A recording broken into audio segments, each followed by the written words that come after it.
Hi friends, welcome to the lot LR YouTube channel. ఇప్పుడు మీకు నేను చెప్పబోయే టాపిక్ ఏంటంటే, చాలామంది పోలీస్ స్టేషన్స్కి కేసులు పెడతాకి కంప్లైంట్లు ఇవ్వడానికి వెళ్తారు.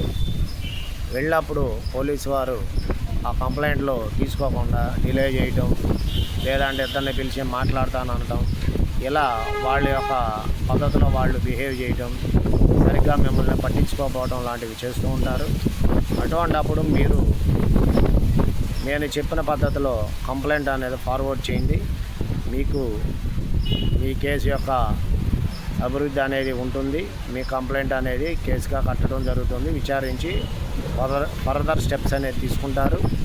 ఎప్పుడైనా కానీ మీరు పోలీస్ స్టేషన్కి వెళ్ళి కంప్లైంట్ ఇచ్చినప్పుడు వాళ్ళు సరిగ్గా రెస్పాండ్ అవునప్పుడు, కంప్లైంట్ తీసుకున్నప్పుడు మీరు వెంటనే ఆ కంప్లైంట్ని ఒక స్పీడ్ పోస్ట్ ద్వారా సంబంధిత ఎస్పీ గారికి పంపించండి.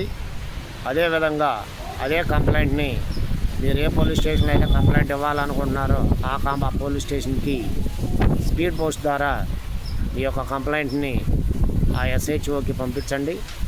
ఇక రెండో స్టెప్ ఏంటంటే, పంపించిన 15 రోజుల తర్వాత మీరు మీ కంప్లైంట్ ఏం చేశారు అనేది పోలీసు వారిని అడుగుతూ ఆర్టీఐ యాక్ట్ ప్రకారం మా కేసులో ఎటువంటి పురోగతి ఉంది, మా కేసులో మీరు ఏం చేశారని చెప్పేసి 30 రోజుల తర్వాత మీరు ఆర్టీఐ యాక్ట్ ప్రకారం పోలీస్ స్టేషన్లో అప్లై చేసి మీ యొక్క కేసు వివరాలు, మీ యొక్క కేసు, మా కేసును ఏం చేశారు ఏంటి అనేది డీటెయిల్స్ అడిగి తెలుసుకోవాలి.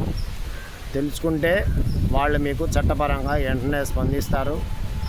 దానికి సంబంధించి మీరు ఇచ్చిన కంప్లైంట్ ఏం చేశారు ఏంటి అనేది కంపల్సరీగా వాళ్ళు మీకు సమాధానం చెప్పాలి. ఆర్టీఐ యాక్ట్ ప్రకారం, రైట్ టు ఇన్ఫర్మేషన్ యాక్ట్ ప్రకారం అప్లై చేసినప్పుడు, లేకపోతే వాళ్ళ ఉద్యోగాలకే ప్రమాదం వస్తుంది. సో ఫ్రెండ్స్, మరో వీడియోతో మళ్ళీ కలుద్దాం.